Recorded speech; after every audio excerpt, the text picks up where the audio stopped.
DD news देख रहे हैं आप और आपके साथ मैं हूं शहला निगार। बुलेटिन की शुरुआत करें, लेकिन उससे पहले एक नजर सुर्खियों पर। भारत दौरे पर पहुंचे अबू धाबी के क्राउन प्रिंस। प्रधानमंत्री नरेंद्र मोदी से नई दिल्ली स्थित हैदराबाद हाउस में की मुलाकात। दोनों देशों के आपसी हितों और संबंधों को लेकर हुई चर्चा। क्राउन प्रिंस राष्ट्रपति द्रौपदी मुर्मू से भी करेंगे मुलाकात। जम्मू कश्मीर में घुसपैठ की कोशिश नाकाम। नौशेरा में 2 आतंकवादियों को सुरक्षा बलों ने किया ढेर। आतंकियों के पास से बड़ी मात्रा में गोला बारूद बरामद। फिलहाल सर्च ऑपरेशन जारी। सुप्रीम कोर्ट में आज कोलकाता के आरजीकर मेडिकल कॉलेज में डॉक्टर के साथ दुष्कर्म और हत्या के मामले में हुई सुनवाई। सीबीआई ने दाखिल की स्टेटस रिपोर्ट। सुप्रीम कोर्ट ने सीबीआई को नई स्टेटस रिपोर्ट दाखिल करने के लिए 1 हफ्ते का दिया समय। अगले मंगलवार को होगी मामले की अगली सुनवाई। वित्त मंत्री निर्मला सीतारमण की अध्यक्षता में जीएसटी परिषद की 54वीं बैठक शुरू। जीएसटी दरों को लेकर मंत्री समूह की सिफारिशों पर हो सकता है मंथन।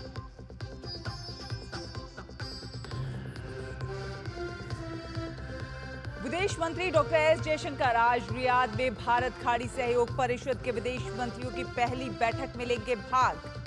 बैठक का मकसद भारत और खाड़ी देशों के बीच संबंधों को और मजबूत करना। और दुनिया के नंबर 1 टेनिस खिलाड़ी यानिक सिनर ने जीता यूएस ओपन का खिताब। फाइनल में टेलर फ्रिट्ज को दी शिकस्त।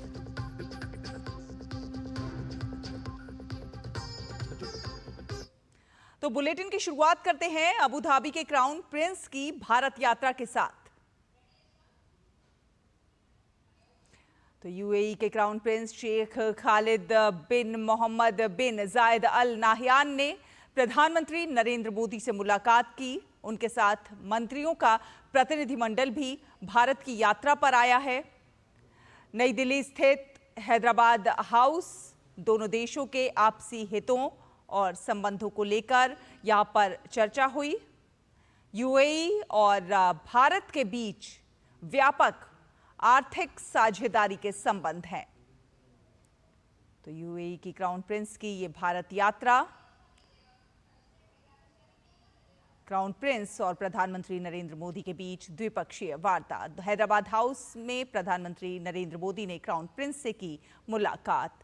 और अपनी यात्रा के दौरान क्राउन प्रिंस राजघाट पर महात्मा गांधी को पुष्पांजलि भी अर्पित करेंगे। साथ ही साथ क्राउन प्रिंस आज राष्ट्रपति द्रौपदी मुर्मू से भी मुलाकात करेंगे। क्राउन प्रिंस की इस यात्रा का उद्देश्य संयुक्त अरब अमीरात और भारत के संबंधों को और प्रगाढ़ करना है। क्राउन प्रिंस के साथ मंत्रियों, वरिष्ठ अधिकारियों, उद्योगपतियों और आर्थिक भागीदारों का एक प्रतिनिधिमंडल भी साथ आया है। क्राउन प्रिंस खालिद आर्थिक सहयोग बढ़ाने के लिए भारत में वरिष्ठ अधिकारियों के साथ भी बैठक करेंगे। वो कई ऐसे कार्यक्रमों में भाग लेंगे जिसमें विविध क्षेत्रों में अमीरात और भारत के मजबूत आर्थिक और सांस्कृतिक संबंधों को दर्शाया जाएगा।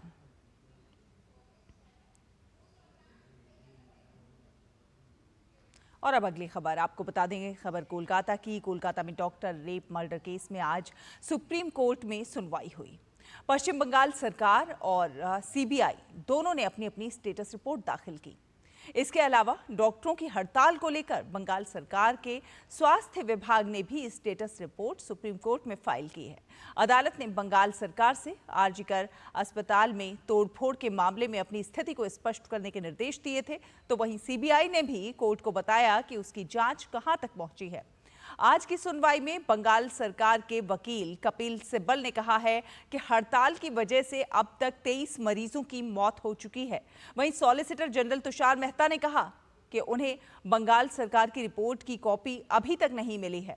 इस पर सीजेआई ने कहा कि वो राज्य पुलिस की जांच पर कोई टिप्पणी नहीं करेंगे क्योंकि सीबीआई की जांच अभी पूरी नहीं हुई है। अदालत ने सीबीआई से 1 हफ्ते में नई स्टेटस रिपोर्ट दाखिल करने को कहा है। लिहाजा अगली सुनवाई अब मंगलवार यानी 17 तारीख को होगी।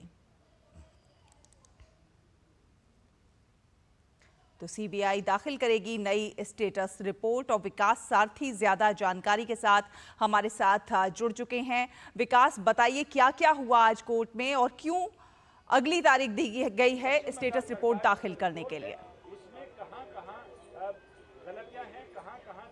शैला, यहाँ पर 3 रिपोर्ट आज दाखिल की गई। एक रिपोर्ट बंगाल सरकार की थी, एक सीबीआई की तरफ से थी। सीबीआई ने ये बताया कि अब तक जांच प्रगति क्या है, और बंगाल सरकार की तरफ से 2 रिपोर्ट दाखिल की गई। पहला कि वहाँ पर अस्पताल में तोड़फोड़ कैसे हुई, पुलिस प्रशासन वहाँ पर क्या कर रहा था, कैसे इस तरह के हालात पैदा हुए, और एक रिपोर्ट अभी जो हड़ताल चल रही है उसके चलते बंगाल में किस तरह का असर है, और डॉक्टरों के ना होने की वजह से 23 मरीज मरे हैं, ये इस रिपोर्ट में बताया गया है। सुनवाई की जहाँ तक बात करें तो सुबह से ही जो राज्य सरकार का दावा है और जो सीबीआई ने कोर्ट को बताया है उसमें कई मौकों पर टकराव देखने को मिला। मसलन सीबीआई की तरफ से कहा गया कि जो अननेचुरल डेथ का जो मामला है वो रात को 11:30 बजे रजिस्टर किया गया, जबकि बंगाल सरकार ये कह रही थी कि ये जो कंप्लेंट थी अननेचुरल डेथ की वो 2:55 दोपहर में दर्ज की गई है। इसको लेकर के दोनों के बीच सहमति नहीं थी। इसके अलावा सीबीआई की तरफ से ये भी बताया गया कि हालांकि जो भी डॉक्यूमेंट्स थे या जो भी अब तक की जांच से जुड़े हुए जो भी दस्तावेज और जानकारी थी वो उनको दे दी गई है, लेकिन जहां तक पीड़ित से सैंपल का जो रिपोर्ट की बात है उसको लेकर के सीबीआई दोबारा जांच करवाएगी, ये सीबीआई ने निर्णय लिया है। इससे पहले बंगाल पुलिस जब जांच कर रही थी तब भी सैंपल सेंट्रल एफएसएल को ही भेजा गया था, लेकिन सीबीआई का ये मानना है कि ये जो सैंपल्स हैं ये कौन इकट्ठा करता है ये बहुत अहम है रिपोर्ट के लिए, और इसीलिए सीबीआई ने दोबारा ये सैंपल्स भेजने का निर्णय किया है। एम्स को ये सैंपल भेजे जाएंगे, और इसके चलते आप ये भी देख सकते हैं कि सुप्रीम कोर्ट ने फिलहाल मामले की सुनवाई टाल दी है। सीबीआई ने अब तक अपनी जांच में क्या क्या पाया है, किस स्टेज पर है, इसका खुलासा यहाँ पर नहीं हुआ है आज की जो भी सुनवाई थी। और कोर्ट ने यह भी कहा कि क्योंकि अभी ये मामला पूरी तरह से अभी जांच के दायरे में है, इसीलिए कोर्ट अभी तक इस पर कोई टिप्पणी नहीं कर रहा है। अगली जो स्टेटस रिपोर्ट आएगी उसमें स्थिति थोड़ी और साफ होने की उम्मीद है शैला, क्योंकि एम्स एफएसएल से अगर रिपोर्ट आ जाती है तो ये स्थापित होगा कि बंगाल पुलिस ने जो सैंपल भेजे थे और जो रिपोर्ट आई थी वो, और सीबीआई ने जो सैंपल भेजे हैं वो रिपोर्ट दोनों एक जैसी हैं या उनमें कुछ किसी तरह की असमानता है। इन सब चीज़ों को लेकर के भी और स्पष्टता आएगी। यही वजह है कि सुप्रीम कोर्ट मंगलवार को दोबारा सुनवाई करेगा। हालांकि इस बीच में हमने देखा कि सीबीआई की तरफ से सॉलिसिटर जनरल तुषार मेहता ने बंगाल पुलिस के कामकाज के तरीके पर एक बार फिर सवाल उठाए। एसजी ने कहा कि पोस्टमार्टम रिपोर्ट में समय को लेकर के जो एंट्रीज हैं वो भी बड़े कैजुअल तरीके से की गई हैं, यानी समय को लेकर के भी सीबीआई सहमत नहीं दिखती है राज्य सरकार की दलीलों से। और वो सुबह जब बहस हो रही थी उस वक्त भी ये बात देखने को आई कि सीबीआई जो टाइम बता रही है अननेचुरल डेथ को रजिस्टर करने का और राज्य सरकार का जो दावा है उसमें विरोधाभास है। वहीं विकास, बंगाल सरकार ने अस्पताल में तोड़फोड़ पर भी स्टेटस रिपोर्ट फाइल की है, तो इसमें क्या कुछ निकल के आ रहा है? और ये भी बताइए कि क्या कोर्ट ने कोई जो है दिशा निर्देश भी जारी किए हैं? देखिए उस रिपोर्ट पर भी कोई बहुत ज्यादा चर्चा आज नहीं हुई, क्योंकि कोर्ट की जो कार्रवाई का जो मुख्य फोकस था वो सीबीआई जांच पर और अब तक क्या प्रगति रही है उस पर ही रहा। हालांकि बंगाल सरकार ने अपनी पोजीशन जस्टिफाई करने की कोशिश की है। पिछली सुनवाई पर भी ये कहा गया था बंगाल सरकार की तरफ से कि अचानक हजारों लोगों की भीड़ इकट्ठी हो गई और उसने अस्पताल में घुसकर तोड़फोड़ की और जो क्राइम सीन था उसको भी नुकसान पहुंचाया। लेकिन ये अभी जो जांच रिपोर्ट दी गई है बंगाल सरकार की तरफ से, जो स्टेटस रिपोर्ट दी गई है उससे कोर्ट कितना संतुष्ट होता है ये आने वाले दिनों में साफ हो पाएगा। इस बीच में शैला, आपको याद होगा कि सीआईएसएफ को यहाँ पर डिप्लॉय किया गया है कोर्ट के आदेश पर, क्योंकि राज्य पुलिस से एक तो वहाँ के डॉक्टर्स नाराज थे और सुरक्षा को लेकर के भी जिस तरह के लैप्सेस देखे गए हैं पहले, उसके बाद खुद बंगाल सरकार ने भी इस बात को लेकर के सहमति जताई थी कि अगर वहाँ पर अतिरिक्त बल लगाया जाता है तो उनको इस बात को लेकर कोई विरोध नहीं होगा। तो सीआईएसएफ वहाँ पर डिप्लॉय है, लेकिन एक शिकायत ये भी थी केंद्र की तरफ से कि उनको महिला कंपनीज जो है 3, उनको रहने के लिए बहुत दूर जगह है जहां से आने में उन्हें 1.5 घंटा लगता है, वहां पर भी असहयोग का रवैया देखने को मिल रहा है राज्य सरकार की तरफ से। हालांकि उस पर भी बंगाल सरकार की तरफ से सफाई दी गई कि अब उनको 6 किलोमीटर के अंदर जो उनका जो डिस्टेंस है वो 6 मिनट की दूरी पर है। इन तीनों कंपनीज को अब अस्पताल के पास ही रखा गया है। ये यहाँ पर एक सफाई बंगाल सरकार की तरफ से फिर दी गई है, लेकिन सॉलिसिटर जनरल ने ये कहा कि जो इंस्ट्रक्शन उन्हें सुबह 10:30 बजे तक मिले थे उसके मुताबिक सीआईएसएफ को सही तरीके से रुकने के लिए कोई इंतजाम नहीं किए गए थे और उनको रोजाना 1.5 घंटे आने में लगता था और ये इसको लेकर के सीआईएसएफ को बहुत ज्यादा दिक्कतों का सामना करना पड़ रहा था। ये सारी दिक्कतें भी दूर हुई हैं नहीं हुई हैं, ये भी अगली सुनवाई में सुप्रीम कोर्ट को बताना होगा बंगाल बिल्कुल। तो अगली सुनवाई अब 17 तारीख को है और देखने वाली बात होगी कि उसमें क्या कुछ निकल कर आता है। फिलहाल धन्यवाद विकास इस तमाम जानकारी के लिए। और कांग्रेस नेता और लोकसभा में कांग्रेस सांसद और लोकसभा में नेता प्रतिपक्ष राहुल गांधी टेक्सास में आरएसएस पर दिए गए अपने बयान पर लगातार घिरते हुए नजर आ रहे हैं। राहुल गांधी के बयान पर केंद्रीय मंत्री गिरिराज सिंह ने कड़ी प्रतिक्रिया दी है। उन्होंने कहा है कि आरएसएस के बारे में जानने के लिए राहुल गांधी को काफी समय लगेगा, कई जन्म लेने पड़ेंगे। दरअसल लोकसभा में विपक्ष के नेता और कांग्रेस सांसद राहुल गांधी अमेरिका के दौरे पर हैं और एक कार्यक्रम में उन्होंने आरएसएस की कार्यशैली पर सवाल खड़े किए थे। आरएसएस को जानने के लिए राहुल गांधी को कई जन्म लेना पड़ेगा। देशद्रोही कोई आरएसएस को नहीं जान सकता। जो बाहर में जाकर के देश की निंदा करे वो आरएसएस को नहीं जान सकता। राहुल गांधी लगता है भारत को बदनाम करने के लिए ही विदेश जाते हैं। वहीं भाजपा प्रवक्ता शहजाद पूनावाला ने भी राहुल गांधी पर निशाना साधा है। उन्होंने कहा है कि राहुल गांधी ने एक बार फिर से विदेशी धरती पर भारत और हिंदू संस्कृति को अपमानित करने का काम किया है। राहुल गांधी विदेशी धरती पर जाकर भी अपनी पुरानी आदत मतलब कि भारत और हिंदू संस्कृति को गाली देना, अपमानित करना उसे नहीं छोड़ते और इसीलिए आज फिर से एक बार राहुल गांधी ने अद्भुत ज्ञान दिया है। जो राहुल गांधी वैसे पहले कह चुके हैं कि मंदिर में जाने वाले लड़कियों को छेड़ते, वो कहते देवता का मतलब भगवान नहीं होता। राहुल गांधी जी क्या किसी और धर्म के पैगंबर इष्ट भगवान के बारे में ये कह सकते हैं? आप कभी नहीं कहेंगे। परंतु ये केवल और केवल हिंदुओं को दो गाली ताकि मिले वोट बैंक की ताली और इसीलिए कभी कहते प्रभु श्री राम का अस्तित्व ही नहीं। प्रभु श्री राम को भी ये भगवान नहीं मानते। अब देवता भी भगवान नहीं होता ये कह रहे हैं। और भाजपा सांसद प्रवीण खंडेलवाल ने भी राहुल गांधी पर निशाना कसा है। उन्होंने कहा है कि राहुल गांधी ने चीन का जिक्र करके एक बार फिर से देश को बता दिया है कि उन्हें चीन से कितना प्यार है, जबकि पूरा देश चीनी सामान का बहिष्कार करने में जुटा हुआ है। कि पूरा देश चीन से और चीन के सामान से उसके बहिष्कार में जुटा हुआ है। विपक्ष के नेता यदि इस प्रकार का गैर जिम्मेदाराना बयान देंगे तो जनता उसको देख रही है, समय आने पर निर्णय करेगी। फिलहाल एक छोटा सा ब्रेक के उस पार खबरों का सफर जारी रहेगा। देखते रहिए डीटी न्यूज।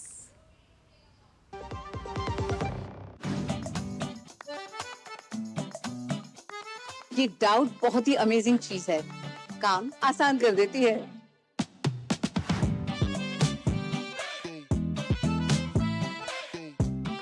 अब जिस पे भी डाउट है वो तो ऑटोमेटिकली आउट है। लेकिन मुथूट फाइनेंस से गोल्ड लोन लेते हुए कोई डाउट नहीं है, क्योंकि यहाँ है पूरी ट्रांसपेरेंसी, 100% भरोसा और सुरक्षा। तभी तो मुथूट फाइनेंस है भरोसा इंडिया का। मुथूट फाइनेंस, इंडिया का number 1 most trusted financial services brand. तो गोल्ड लोन लेने के लिए कॉल करें 1-800-313-1212। बात जब पीढ़ियों के लिए बनने वाले घर की हो तो जिम्मेदारी बड़ी हो जाती है। गैलेंट समझता है ये जिम्मेदारी। अब डबल एम रिब्स के साथ गैलेंट एडवांस TMT रीबार, निर्माण का रियल हीरो। सुरक्षा की गारंटी हर चीज में जरूरी है, चाहे वो मुश्किल स्टंट हो या अच्छी फसल। इसलिए ले आइए IIL के ट्रैक्टर ब्रांड का शिनबा, जो देता है सुंडी और ट्रिप से सुरक्षा की गारंटी। के बाद स्वागत है आपका और अब बात करेंगे आगामी विधानसभा चुनाव से जुड़ी हुई।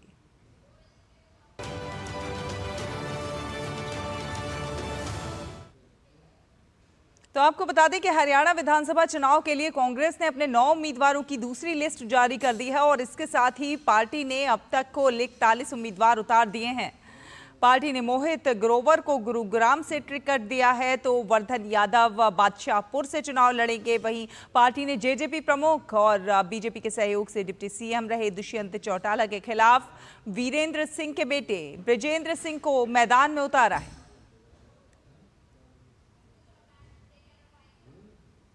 और भाजपा सांसद अनुराग सिंह ठाकुर जम्मू पश्चिम सीट से भाजपा के उम्मीदवार अरविंद गुप्ता की नामांकन रैली में शामिल हुए।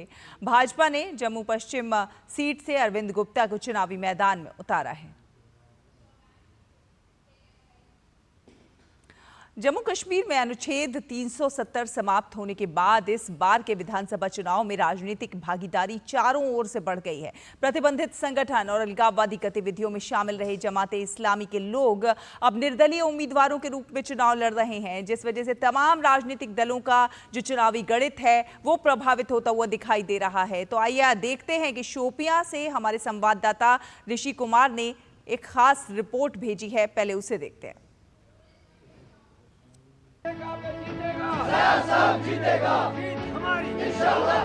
जम्मू कश्मीर में जमाते इस्लामी पर राजनीतिक गतिविधियों में भाग लेने पर प्रतिबंध अगले 5 सालों तक है, लेकिन इस बार के विधानसभा चुनाव में जमात के लोग निर्दलीय उम्मीदवारों के तौर पर चुनाव लड़ रहे हैं और जमात उन्हें समर्थन दे रही है। पैनल से जो हुक्म आया है, इसके जनरल सेक्रेटरी साहब जो है ना, उन्होंने बयान दिया है पिछले 2 दिन पहले कि हमारा कैंडिडेट है जनापोरा में एजाज अहमद मीर साहब, उसको हम समर्थन देते हैं। हम इसको अपना समर्थन भी देंगे, अपने परिवार में, अपने इलाकों में, अपने गांव-गांव जाकर डोर टू डोर जाएंगे और इसके लिए कैंपेन चलाएंगे और इसको हम भरपूर साथ देंगे।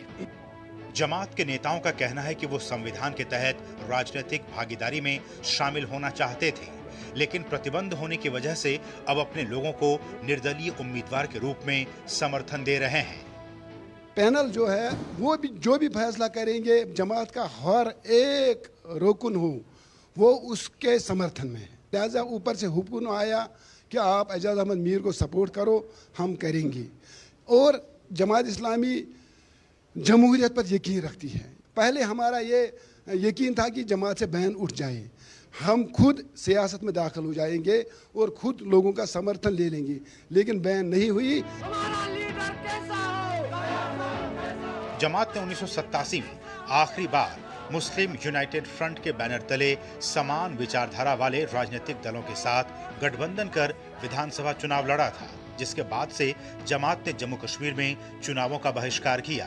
इस बीच 1989 में राज्य अलगाववादी हिंसा की चपेट में आ गया। जमात ने अब आधिकारिक तौर पर तमाम विधानसभा इलाकों में आजाद उम्मीदवारों को समर्थन दिया है। जो यहाँ मेन 2 पार्टीज हैं, नेशनल कॉन्फ्रेंस और पीडीपी, वो दोनों एक दूसरे को अब नहीं कोस रहे हैं। वो सारा जो इल्ज़ाम तराशी है, जो प्रोपेगेंडा है, सारा मेरे खिलाफ कर रहे हैं। तो इसी से आपको अंदाज़ा लग गया होगा कि लोग कितने सपोर्ट में है मेरे।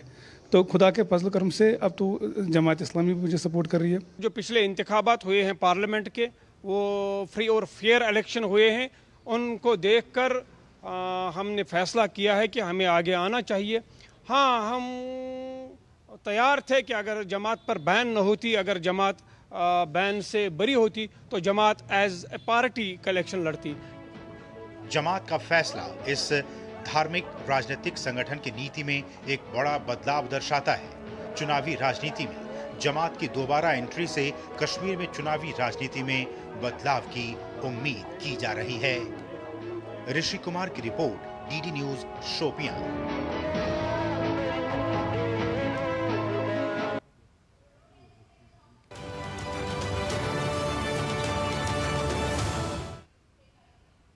और अब बात गणपति बप्पा की।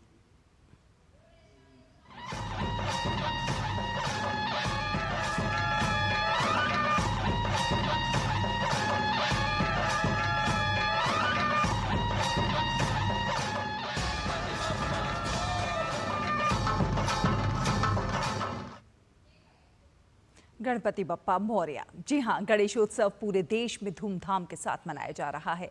गणपति बप्पा मौर्य की जयकारों के साथ भक्तगण अपने अपने घरों में भगवान श्री गणेश की स्थापना के साथ पूजा अर्चना कर रहे हैं। महाराष्ट्र के मुंबई में स्थित श्री सिद्धिविनायक मंदिर और लालबाग 4 राजा पंडाल में भक्तों की भीड़ लगातार उमड़ रही है। इसी के साथ भक्तों ने श्रद्धाभाव से लालबाग के राजा की वंदना की। आपको बता दें कि 10 दिन तक चलने वाले इस गणेशोत्सव में भक्त अपनी श्रद्धा और अपनी भक्ति के अनुरूप गणेश की स्थापना करते हैं। गणेशोत्सव के अवसर पर गुजरात के सूरत में पेड़ों की छाल से बनी भगवान श्री गणेश की 11 फीट की अनोखी मूर्ति स्थापित की गई है।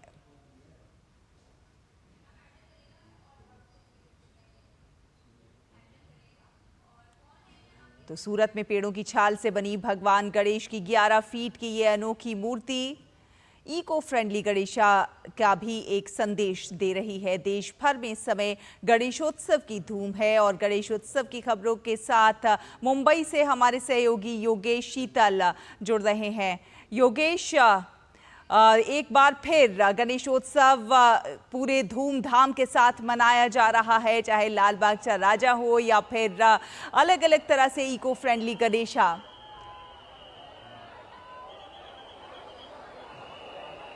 बिल्कुल शैला, चाहे वो लालबाग का राजा हो, बगल में इसके समीप ही गणेश गली है, इसके अलावा चिंतपोकली का राजा है, अंधेरी है, कुर्ला है। मुंबई में हर जगह, चाहे वो कमर्शियल प्लेसेज हो, चाहे वो ऑफिसेज हो या कम्युनिटी हो या फिर आप कह सकते हैं कि रेसिडेंशियल एरिया, हर जगह जो है गणपति विराजमान होते हैं। लोग अपने घरों में रखते हैं, कोई 1.5 दिन का, कोई 7 दिन का। इस तरीके से जो परंपरा है यहाँ की, उस हिसाब से पूजा की जाती है। मैं अपने कैमरा पर्सन से कहूंगा वो आपको दिखाएं। इस वक्त हम लाल बाग का राजा परिसर में है। थोड़ी देर पहले जो देश के गृह मंत्री अमित शाह वो यहाँ पर आए थे दर्शन, पवार वो भी आए थे, वो दर्शन करने के लिए आए थे।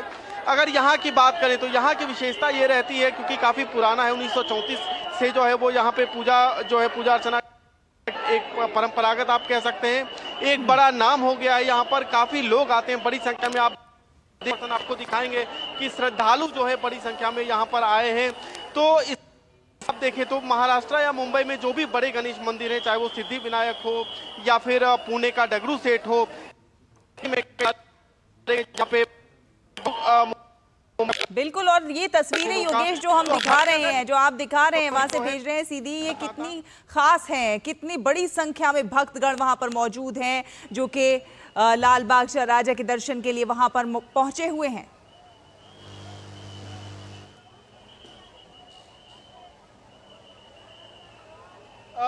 जी, जैसा कि मैं आपको बता रहा था शैला की, यहाँ पे लाल बाग का राजा में भीड़ जो है वो काफी ज्यादा है, लोग काफी ज्यादा संख्या में आए। इसको लेकर जो सुरक्षा के इंतजाम भी पुलिस पहले ही समीक्षा बैठक करती है, जो मंडल है उनके लोगों के साथ में, और साथ में जो सिविक सोसाइटी है, जो सिविल सोसाइटी है उनके साथ भी बैठक होती है।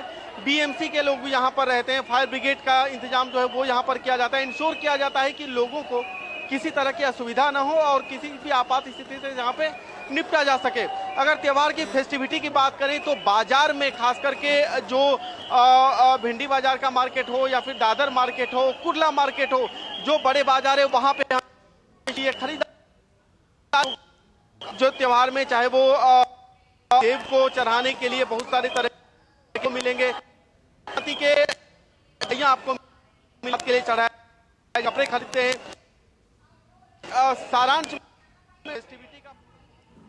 तो बिल्कुल गणेशोत्सव की धूम आपको आगे भी दिखाएंगे और फिलहाल इस बुलेटिन में इतना ही। डीडी न्यूज़ पर खबरों का सफर लगातार जारी है। आप देखते रहिए डीडी न्यूज़। नमस्कार।